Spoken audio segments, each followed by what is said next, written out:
ফেরেশতারা বলল আমিন।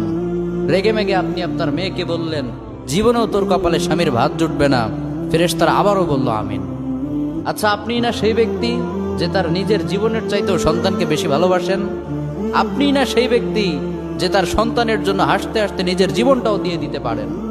আপনি না সেই ব্যক্তি যে আল্লাহর কাছে নিজের চাইতেও সন্তানের জন্য বেশি দোয়া করে? তাহলে কি করে নিজের হাতে নিজের সন্তানের এত বড় ক্ষতি করতে পারলেন? Doesn't make any sense. Common sense বলতে কিচ্ছু নাই আপনাদের? আপনারা কি জানেন না আপনাদের রাগের মাথায় বদদোয়া করাগুলো ফেরেশতারা আমিন বলে?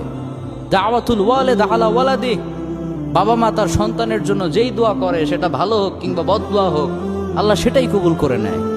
এজন্য খবরদার, নেভার কার্স ইউর চিলড্রেন। রাগের মাথায় কখনো সন্তানকে অভিশাপ করবেন না।